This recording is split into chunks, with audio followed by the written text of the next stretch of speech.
Welcome to the Memories of a Moonbird podcast, exploring life one story at a time.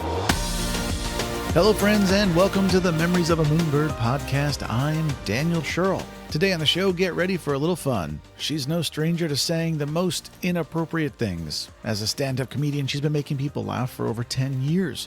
Originally from Brooklyn, New York, her passion for comedy stems from her East Coast Jewish roots, where she says her dad always told her the same 6 jokes. She currently lives in Los Angeles, where she co-produces and co-hosts the Whiskey and Donuts comedy show. When asked about her comedy, she says, quote, "People are sad and things are tense. I want to be the one to break it up with a little humor." Please welcome comedian Jackie Gold. Jackie, welcome to the show. Hey, thanks for having me. Thank you for being here. So let's start right in. Where are you from? I am from Brooklyn, New York. If you paid attention in the intro, I'm from Brooklyn. What's your ethnic heritage? Like Eastern European. Like mom's family is like Czechoslovakian. Dad's family, I think we say Romanian. I think that's pretty much it. So how old were you when you left New York? I left New York, I was 20. And did you come straight to 20 California? years old, and I came out here. Nice. And was your goal at the time to be a comedian? No. I wanted to be a waitress, and so far I have achieved all of my dreams, you guys. No, I came out at 20 because I wanted to act in film. I was a big theater kid growing up, so I did like a bunch of musical theater, and I was a dancer. So I came out here for acting, and then a few years in, there was a writer's strike, and there wasn't like a lot of acting work going on in that particular time. So I started doing stand-up, and then that's been my life for like the past 10, 11 years. That's awesome. That's really awesome. Did you travel as a kid with your family? We did like the quintessential like New York traveling, which is like, all right, we're going to Florida. Let's go see the relatives in Florida, which if you're unaware, Florida is where Jews send their people to die. Like that's just like, that's like the average age of Boca Raton is deceased. So we had to fly, like we would do like those type of family trips, but like much more like local, like Mystic, Connecticut. That's cool. Did you guys go like to Atlantic City and stuff? Not so much. We would go to we went to Long Beach Island, which is actually in Jersey instead of Long Island. You would think like Long Beach Island is Long Island. But we were like my parents weren't big travelers. It's very much like a new passion that I have and that I love, which is why I think like all the really nitty gritty crap that everyone talks about with comedy, where they're like, oh, you don't want to go to this like shithole town and, in Bumblefuck. And I'm like, yeah, I do. Yeah. Like I want to go to all the little crap towns. I want to see all of it. Did you guys ever get up to Niagara Falls? I did. The first time I went was actually 2005, I think. A cousin of mine. It is really pretty. A cousin of mine got married up there, so we went. But that was the first time I'd ever been there. Once I was living here, I went to Niagara Did you Falls. do the Maid of the Mist tour? We did. Isn't it awesome? It's really nice. That's It's nice. Cool. For women, always a bad hair day, but it's always nice. What age would you say you discovered you liked to travel? I think I always liked it. I still get giddy when I get to go to an airport. And I know that seems so silly, but the idea of going somewhere that requires flying was always a very exciting thing to me. Yeah, it's awesome. Yeah, because remember when you would have like summer break or spring break and you'd come back and everyone would talk about what they did. Like if my vacation meant that we got on a plane, like it felt like we were like these, what people of the Renaissance, like look at us, like world travelers. There's something I still think of it as so exciting that like you pack a bag and you go to the airport. Like it feels important for some reason. So I always cosmopolitan. It really, jet setters. What are you now most passionate about in life? In life, probably career. Strictly comedy? It fluctuates. It changes a lot. I think there are a lot of different things I could be happy with now, like depending on where my life goes. Before I started doing comedy, I only thought of myself as like an actor, and that's what I want to do is make film. Even TV would be slumming it. Like I could only be in film. And then now, I've been doing comedy. I would love if my career becomes that I'm a touring comic, I could be happy with that. Obviously, I would still love to like have a show. Oh, so would you want to do like a TV sitcom or have your own show? I would still absolutely love that. That's great. But I think now I could be happy with however things wind up going. Like if my life becomes that I basically do comedy, I could be fine with that. I think there's a lot of different categories that can make me happy now. Do you still have the aspiration of being a film star and doing a big motion picture? I would still love that. I think like in my ideal mind, as ridiculous as it might sound, like I think that I could do everything. So course part you of me is can. like, oh yeah, I could be filming a TV show, making movies, and then still tour on the weekends and do comedy. And then maybe I always like genetics. Maybe I'll also cure cancer. Every random Tuesday, I'll go into the lab. Why not? Yeah. So I think my brain would still really love to do it all. Now, what about you become, you have your comedy stuff, which is great, and then you do a couple of films, maybe you have a TV show, but then with the money that you make, because you're now a multimillionaire, then you fund genetic research to help cure cancer. There you go. There's you something go. to think about. Now you can do it all. Yeah. You're welcome. Thank you. Except hopefully this process doesn't take so long that they're like, guess what? We've cured all the cancers.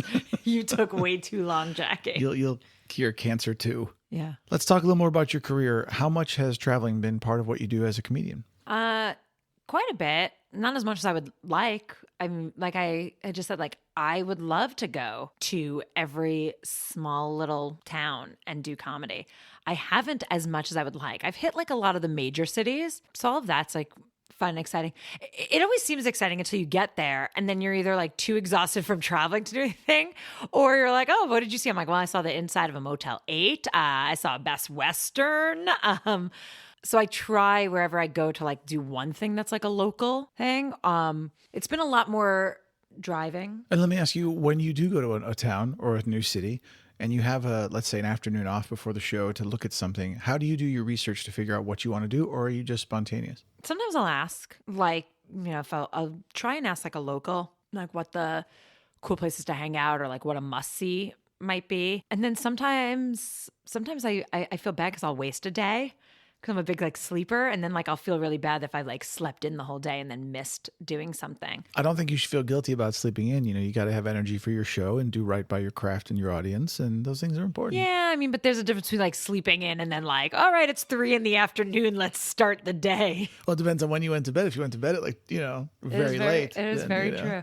Yeah. Overall, what do you like and dislike about being a comedian? I don't think I realized when I started how much of comedy is a business. So like the business of comedy isn't fun. It's a business. And now more than ever, there's so many people like quote doing it that it's really hard to kind of find like most jobs. If you get like a regular 9-to-5 job, you know that if you do A and B, you get C. Mm-hmm. I could do A, B, Q, R, J, and S, and it doesn't mean that I'm going to get C. Yeah. So I find that frustrating. I also find I don't think I'm maybe as intuitive as others. Like there's some people who their mind is so good at like guessing what the next thing you have to do is. And I feel like sometimes I have like the mind of an 85-year-old woman. Like, when people started doing the Vine videos and doing the Instagram lives and the Facebook lives, like I remember being like, this sounds so stupid. Who wants to do these videos? Who wants to document every second of their lives? Like people don't care about that. And I find myself like so behind on the curve on stuff. Like I feel like the old lady that's like, this technology thing isn't gonna make it. And now I'm like, oh man, I should have been uploading videos, every day, every month, every week.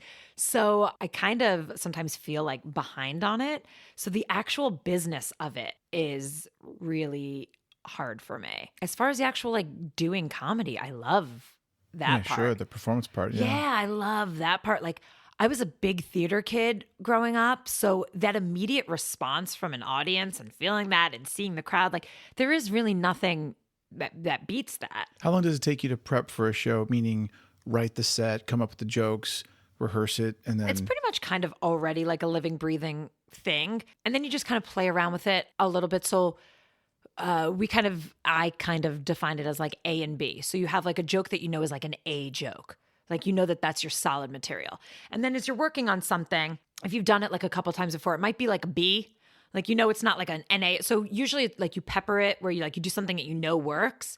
And then because you've already got the audience with you, you can pepper in a B because you're kind of already riding the high from the A. So you can pepper in a B and then like get to play around with that a little bit. And then you go back to like and an A. Sometimes you discover, this became an A or whatever. Yeah. Right? Or this is now an F. I'll never do that again. Right? Exactly. Yeah. Or like usually, when I get off stage, I'll make a note. Like if something didn't work well, I'm like, okay, like this isn't working and it might need more work or something needs to get readjusted. Now, every comedian I've ever talked to tells a story about when they just absolutely bombed and the room was terrible and they just no laughs, dead room. Have you experienced this? I have. I'm not as crazy as everybody talks about, which sometimes makes me like a little worried. I'm like, okay, I mean, I've absolutely had at least some epic fails, but I feel like only like 3 or 4 that I would consider like epic fails. What's that like for you? The worst one was where I did a show where it was stand up and then like improv comedy, so basically we would do our stand up and then the sketch team would come up with skits based on our stand up.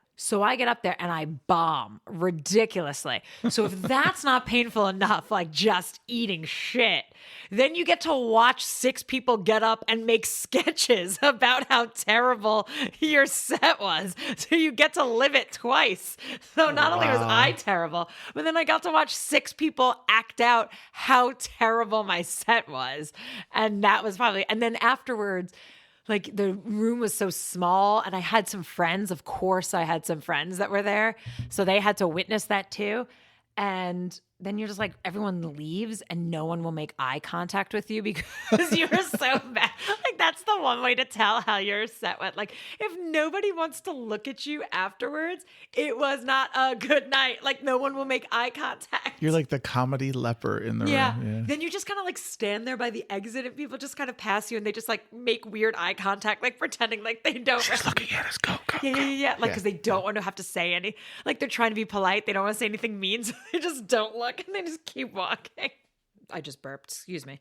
With Bless my you. perfectionist brain, I'm also one of those people who, if I don't have everybody laughing in the room, like if I don't feel like every joke is hitting as hard as I like, I don't consider that a bomb, but it doesn't feel like a good set to me. Interesting. So you can have the audience laughing, but like one guy sitting in the front just staring at you. It's exactly. And I don't know if that's a human nature thing or a performer's thing, but like of 100 people, 98 of them could be laughing. But my eye will see those 2 that weren't, and I'll be obsessed like, how come I couldn't get them to laugh?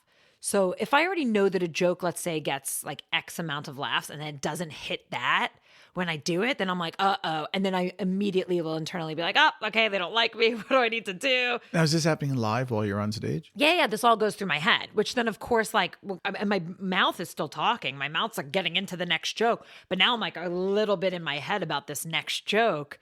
Like being like, oh, I hope they like this one. Maybe I'll convince these 4 holdouts to like. So that's why, like, when people like post online, like, oh, I killed. I'm like, did you really? Did you really kill? Like, I never ever say that unless I really got it. Because if something doesn't get as many laughs as I'm used to me, I'm like, oh, that wasn't as great. It was okay. The show was okay. The show was good. And what about the aspect of, though, people are laughing, they're having a good time, they're having a drink, and you're getting paid? Is that not enough for you to be like, well, hey, I still get to go do something I love for a living. I've made people laugh tonight. Maybe not every single human, but the general audience seemed to have a great time. Does that not feel like job satisfaction to you? Yeah, that would be a rational, sane way to think of things. No, that's actually something I have to like actively tell myself afterwards. Something I'm trying to get really good at, especially in recent years, is that reminding myself that it's not a competition. Mm-hmm.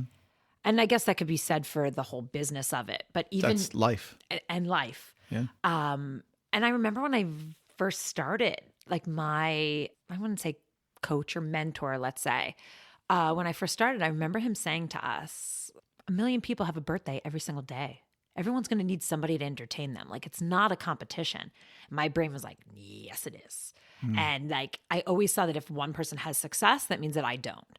As opposed to like, my brain is trying to shift in recent years to like see things that it's not like that, you know, if one person has something, it means, oh, there's things to be gotten. There's opportunities out there. If one person has, that means, oh, look, the doors are open. If I were a comedian, I would look at it this way. I would say, oh, hey, Bill Burr has a new Netflix special.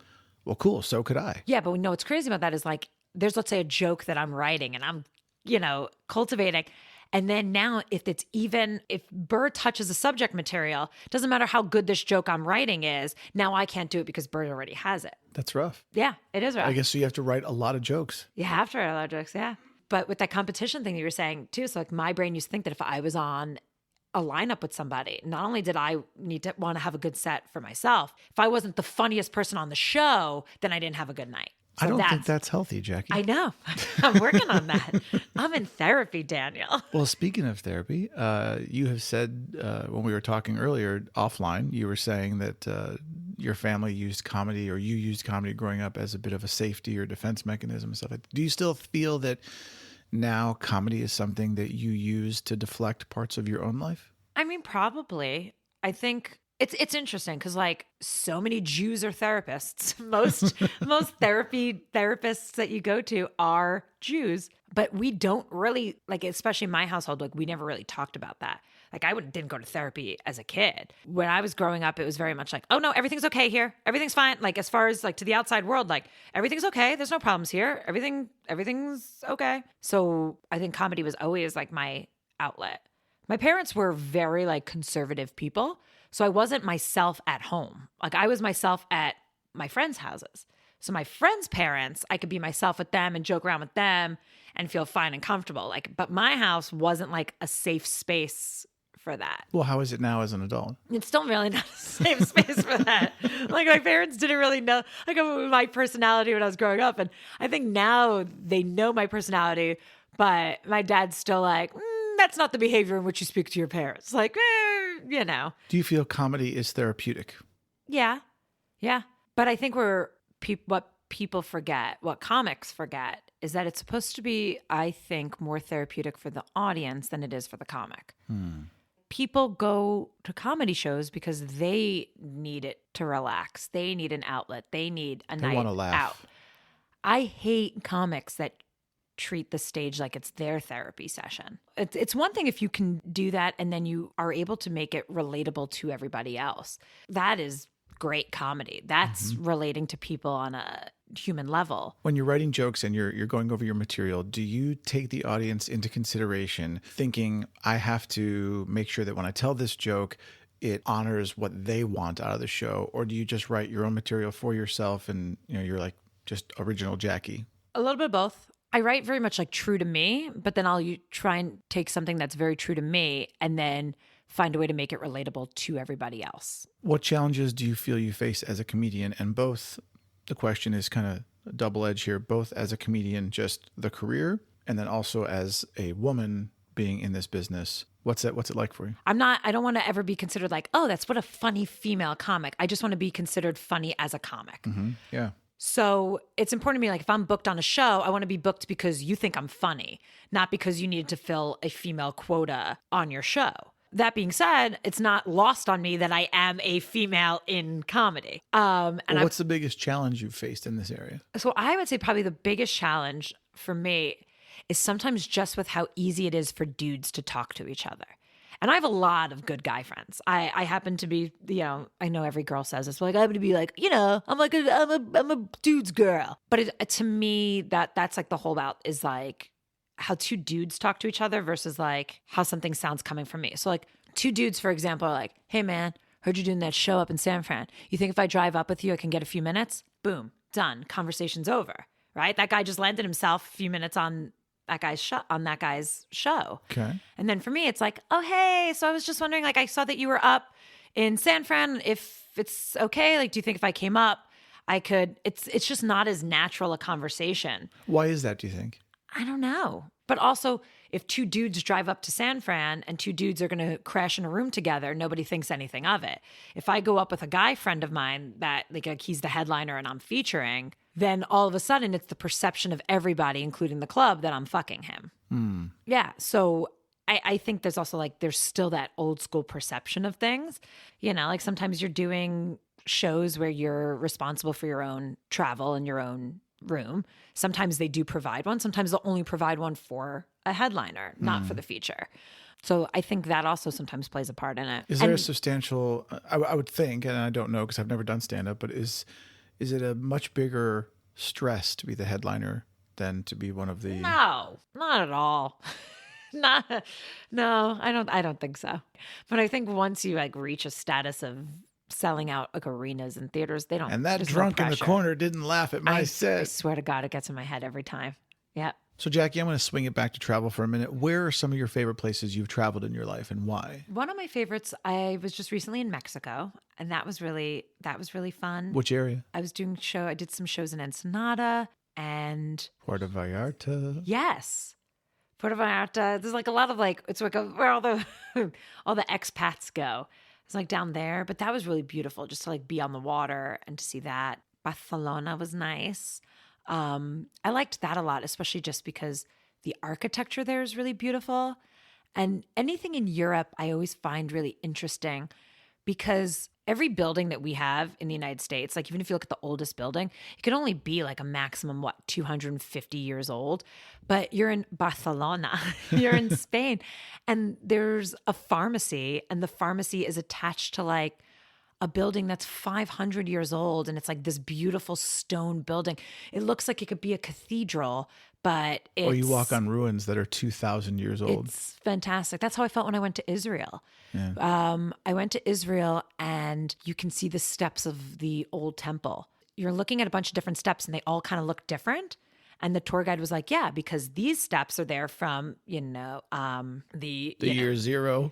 Yeah. These steps are here from like, the first Jews. Then these steps were put in by the Romans. These steps were put in by the Turks. Like, it's just like, you just literally see like just the piles of history and years on top of everything. And it's fascinating. That's awesome.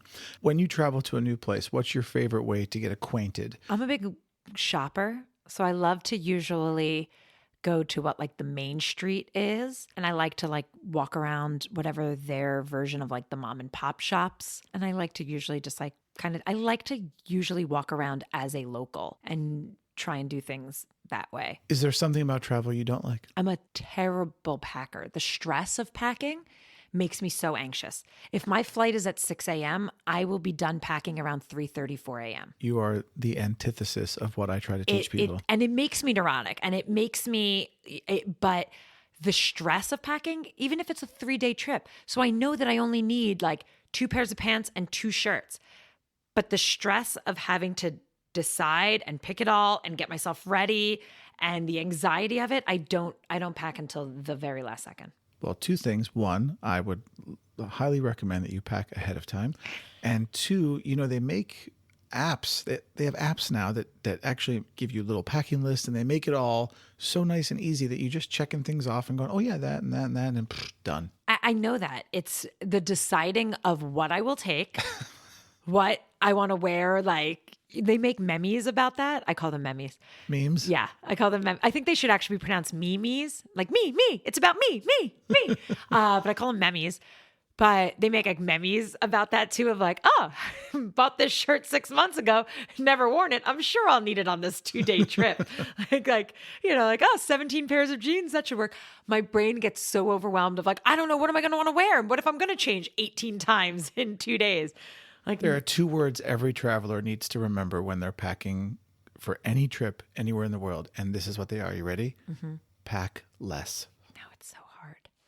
And I always have to remind myself, like, you're not going to a deserted island. There is a drugstore if you forgot something. If you need underwear, you can find underwear. Like, I try and remind myself of that, and it doesn't matter. Without fail, I will be up till 3 a.m. packing. We're going to have to talk, Jackie. I know. It's painful. Is there somewhere that you haven't traveled that you really want to go? Yeah. Greece. Why is that? I just think it looks so lovely. Like, culturally, I want to go. When I look at pictures of everyone, either from like in Sardinia or Santorini. Santorini always looks beautiful. All those little white villas line the water. I think Greece just looks absolutely lovely. For a lot of people, it's Paris. I have no desire to go to France. Paris is awesome. But that's not like on my list. It's Greece. Okay. Have you ever had to overcome any kind of challenges while traveling besides your packing problems? I was going to say some language things. And how did you resolve that? Sometimes I'm very animated when I speak anyway. So I think with hand gestures, and stuff. But it's so frustrating to not be able to like communicate with people. Well, we were in Paris actually, and we arrived very late at night, and it was raining, and we were trying to catch an Uber, and we finally got one, and we got in the car, and he actually didn't speak any English. Jolene knows what she calls caveman French, so she was able to say basically kind of general direction of where we're going, you know. But anyway, so I whipped out my iPhone and I had Google Translate, and I started typing into Google Translate, and then I'm reading in like, you know, Americanized French. Yeah.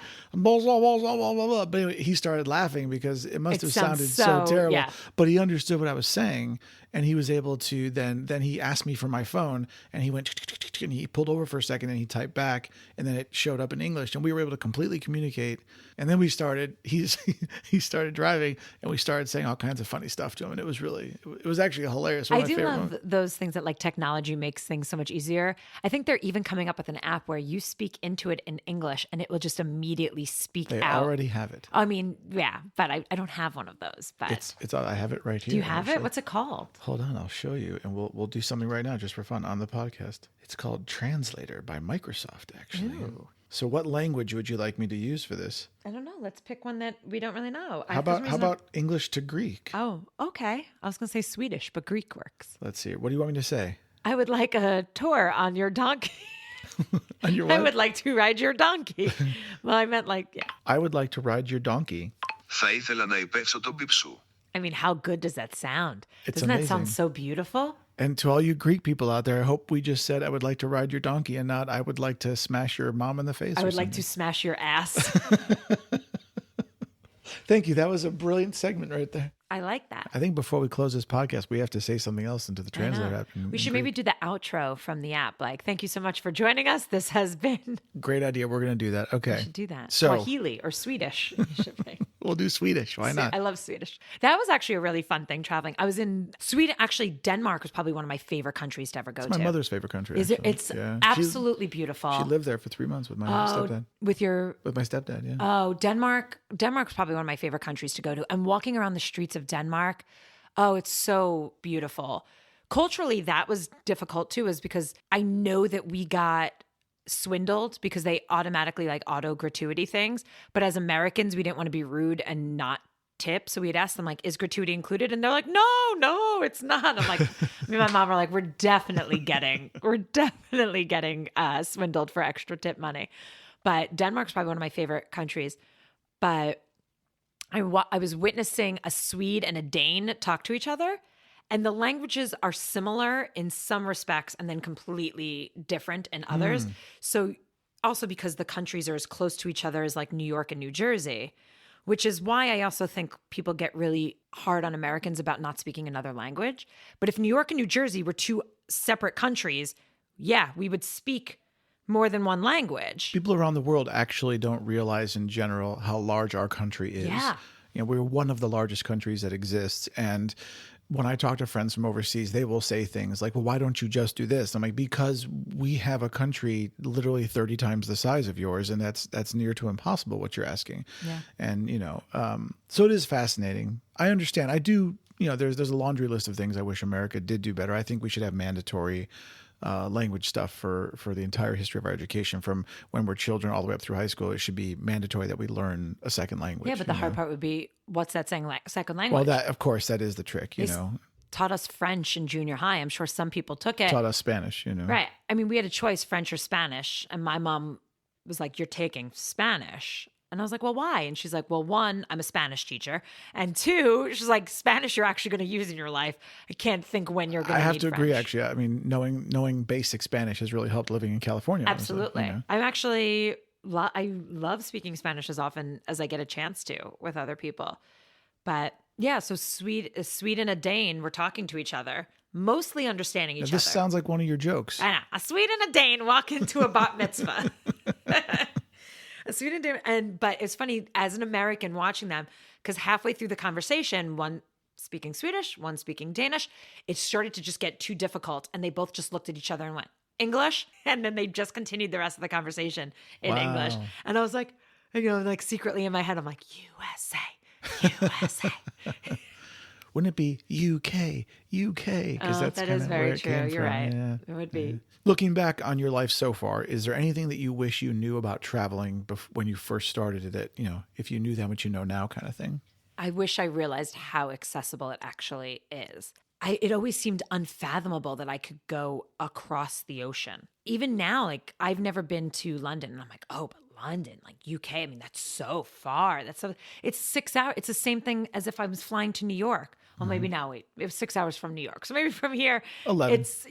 I just, in general, I've always thought that countries seemed inaccessible because it almost seemed like, well, it's another world, it's another country.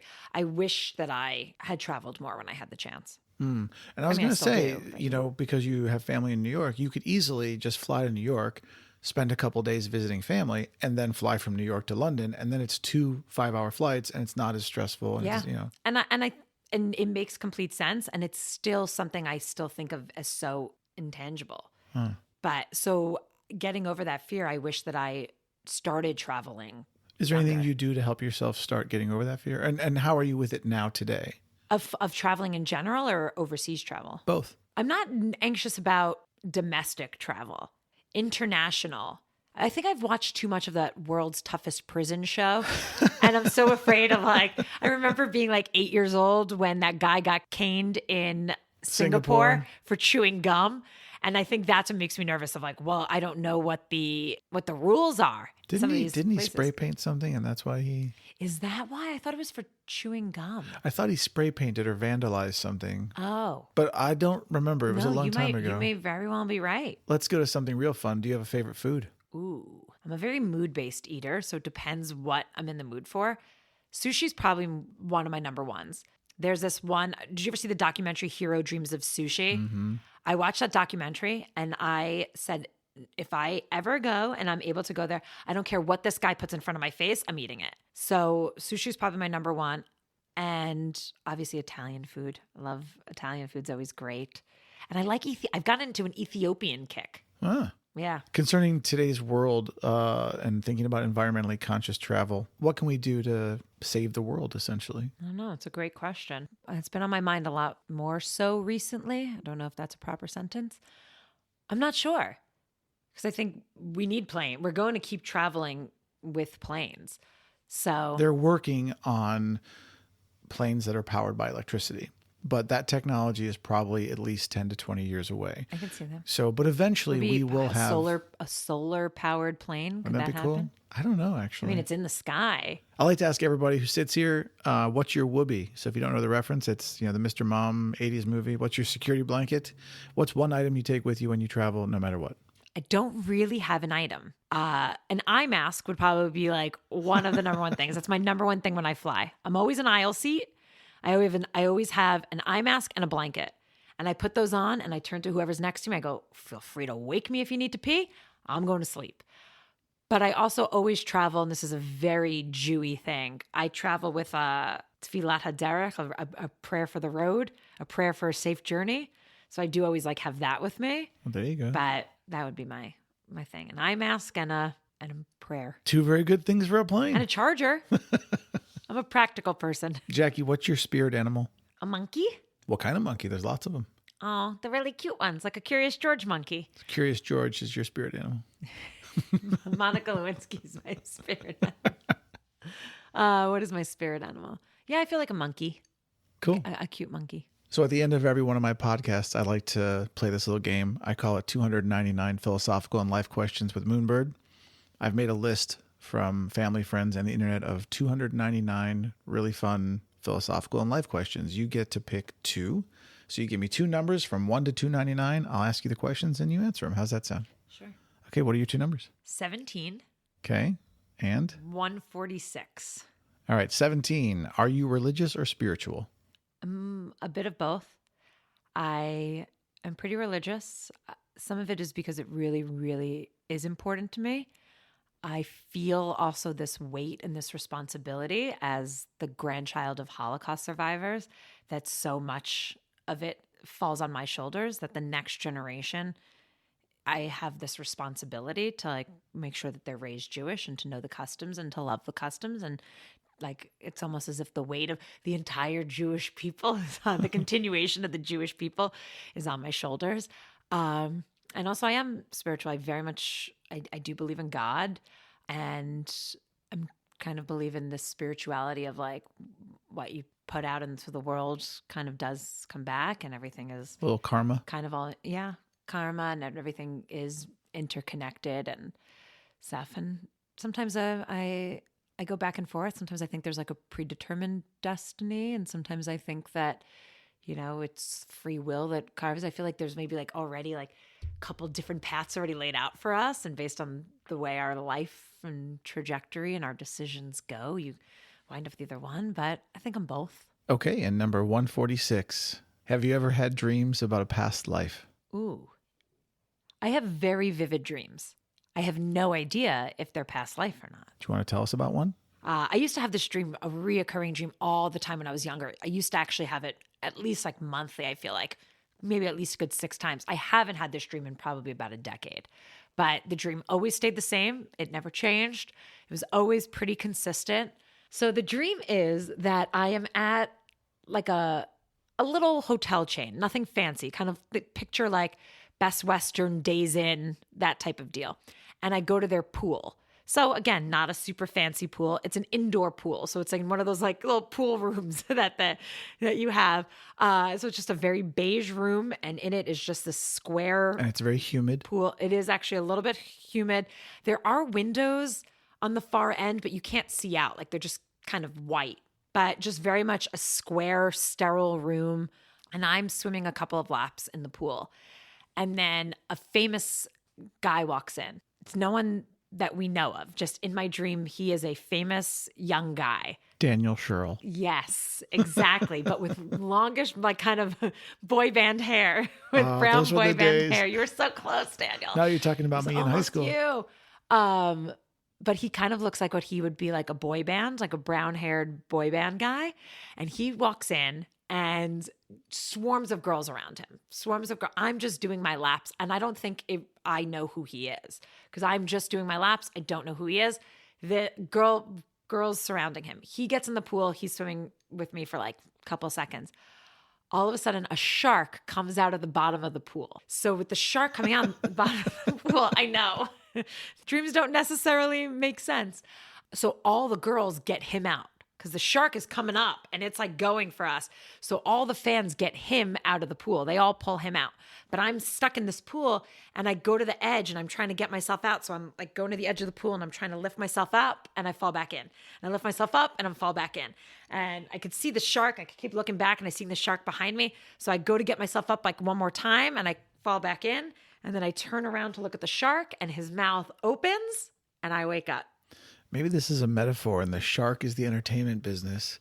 I sometimes very much feel like, but I've had this dream, I want to say either from the age of 6 or the age of 8 on. And I used to have it a lot when I was growing up, and I haven't had this dream in about 10 years, but that's like a major reoccurring dream. If we were live right now instead of recorded, I would ask someone out there to call in who's a dream analyst and tell us what this means. I would love that. I actually did once go and ask somebody, and I think it was similar of that, of like shark was either my own expectations for myself or like the things I want to achieve. I think it had been related to the business. I think that had come up. That was like one of the answers. And then there was another answer that just seemed really wonky. That I Maybe the didn't shark know. is the entertainment business, and the famous guy is everyone else who's already successful and is taken care of. And your fear, you being in the pool, is your fear of not making it or not being successful. I think it just goes to show we can analyze anything to mean anything. Also, it could be that maybe on those nights you just had a little too much garlic before you went to bed. Who knows? You know, as a kid, I was just shooting back garlic. So I may have had too much. Yeah. All right. So Jackie's going to try one of my freshly baked homemade scones, my mixed fruit scones. I really should put this recipe on my website, but let's see what she thinks. Dun, dun, dun. Oh, Thanks. actually, it's quite delicious. Okay. It's not dry like a normal scone, Great. and I do enjoy the chunks of fruit. Excellent. Excellent. It's actually quite lovely. I'm sure the volume of me chewing in the microphone is great. It's actually delicious. Awesome. Well, thank you very much. If you want the recipe, I'll happily send it to you. Normally at this point, I just say thank you for being here and for coming in, and then I fade out the music and we go. But now we have to bring up this translator app and do this in Swedish. Which so you're gonna do Swedish? Here we go. Thank you so much for coming in today on the podcast and have a great day. Tack så mycket för att komma in idag på podcasten. Ha en bra dag. I love when an English word gets thrown in there. Also, is it such a dumb, naive thing that every language sounds like Russian? Like that sounded like Russian to me. It's hilarious. Let me see if I can try let me see if I can do the closing thing over music. Hold on. If you'd like more Moonbird in your life, and hey, who wouldn't? Head on over to memoriesofamoonbird.com or visit me on social media at memoriesofamoonbird. Om du vill ha mer månefågel i ditt liv och hej som inte skulle huvud på över till minnen av en Moonbird, kom eller besöka mig på sociala medier på minnen av en månefågel. I love how sometimes it says, one time it said Moonbird, Moonbird, and one time it said Moonafarger. Like sometimes it translated it, sometimes it didn't. I think somebody out there who speaks Swedish should call in and let us know if we just insulted the entire country of Sweden. Yeah. Jackie, thank you for being here. Thank you so much for having me. Have a great day. And thanks for listening, everyone. Please join me next week when I interview Luis Selgas, an actor from Venezuela who's not only passionate about human rights and the Latinx and LGBTQ movements, but you can also find out what happens when he got stranded on a train in Germany. Until then, Αν θα ήθελες περισσότερο φεγγάρι στη ζωή σου και ποιος δεν θα πήγαινε στις μνήμες μιας επικοινωνίας του φεγγαριού ή θα με επισκεπτόταν στα μέσα κοινωνικής δικτύωσης σε αναμνήσεις από ένα πουλί του φεγγαριού. Si vous voulez plus d'oiseaux de lune dans votre vie et qui ne serait pas la tête sur les souvenirs d'un moonbeer.com ou me rendre visite sur les médias sociaux à des souvenirs d'un oiseau de lune. אם אתה רוצה עוד ציפ וירח בחיים שלך, היי שלא היה mukhan לגשת לזיכרונות של קום או לבקר אותי על התקשורת החברתית בזיכרונות של ציפ וירח. Si quieres más pájaro lunar en tu vida y oye quién no se iría a los recuerdos de un moonbird.com o visítame en las redes sociales con los recuerdos de un pájaro lunar. あなたの人生の中でより多くの月の鳥をしたいと思うなら、月の鳥のコムの思い出に向かったり、月の鳥の思い出でソーシャルメディアで私を訪問しないね。